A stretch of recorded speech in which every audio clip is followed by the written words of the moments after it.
So, Robert, we're here at the Volvo Showcase in Stockholm.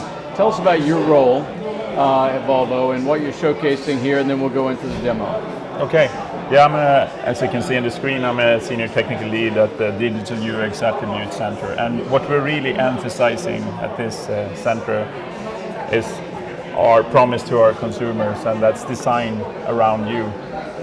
And so I will show you, I will walk you through some of the material that you see on the screen on how we work with user-centered innovation. Census, which has been presented here today, right, is of course represented by the controls and the graphics that you can see on that. So here in this screen. Yeah, but of course that's not all. That's a part of the UI. But to make a real excellent design that meets all the consumer need, we need to connect all the services and the other offers within the Census sub-brand. Now, but is Census your operating system, Volvo's operating system for your in-car connectivity? It's not an operating system, but it represents this product. Okay. So I just wanted to emphasize that it's not only the UI. Right. It's getting the right stuff in there. So, to make a few examples about the control unit and the displays, we have three very important areas. The head-up display, which is used for information which requires quite fast response from the driver, like speed or navigation information. And in the driver information module, we have other driving-related information. Okay. And the center stack display is other features that could be used for micro-posing during driving or while standing still, basically. In this user-centered approach, we're really focusing on creating satisfaction. It's quite normal to check for performance requirements and test for distraction purposes. We do that as well. We test usability and we try to understand what our users in what way they perform. But especially we focus on creating satisfaction. So this presentation focuses on the experience clinics that we do.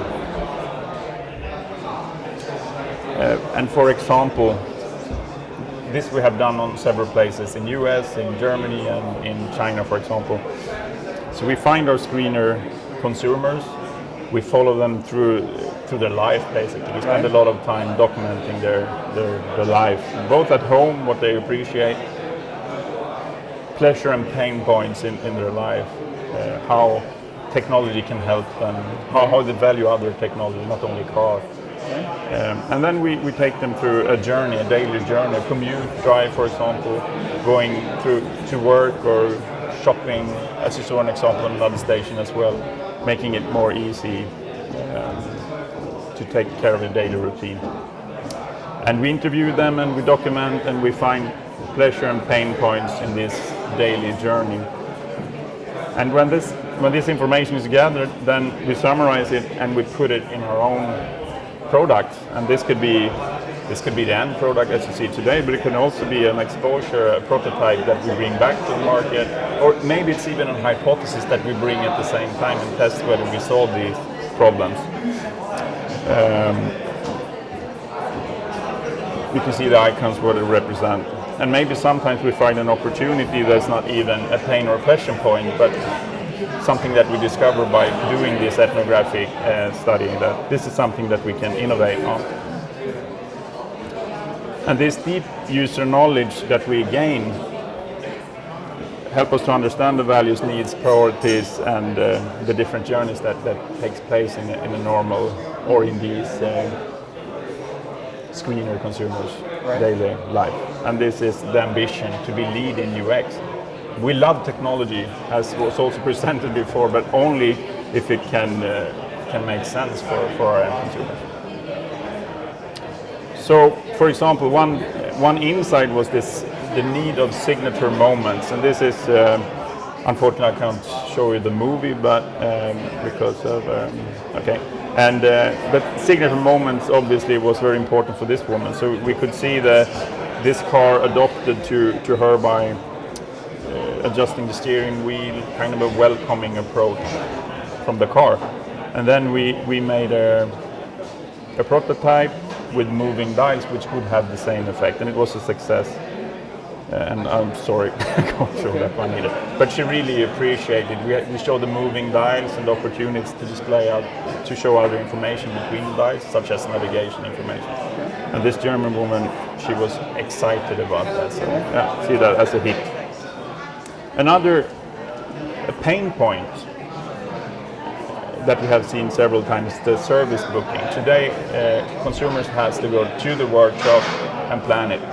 So now then we have introduced automatic service booking in the Sensus system, so take care of the timing and the calendar activities and everything. This is an example of our next up challenge. This guy is really multitasking. He's driving more than 100 kilometers on the highway and he's taking notes, and you can see by the movie that he has actually done this thousands and thousands of times. And we would like to help this guy. Right. And in this automated car era, there is actually an opportunity to be able to pocket the smartphone, to stow away these notepads and to make a car experience out of it. Mm-hmm. So who are worse multitaskers, the male or female? Oh, that's a very good question, and I hesitate to answer that Smart one. man. I don't think. I think there is no gender differences there. Okay, good. Okay. So tell me more about the group you're in. Are you in the UI group in terms of the technical background, or which group? No, actually, we're in the attribute center that supports the technical engineering part. So we write more high-level requirements, for example, describing what our consumer wants, right, in terms of functionality, but also what they can handle in terms of workload, for example. So I can show you, we have the usability lab and testing for the lower parts of the pyramid that I showed earlier. So for example, we can use eye tracking and driving simulators to know kind of the correct level of workload that is suitable. And we have, in this case, we have put quite a lot of effort on testing touch zones and touch surfaces. Very good. And this is kind of a closed loop, or sorry, more an open loop work that we do an invention, we test it both in the lab and on real roads.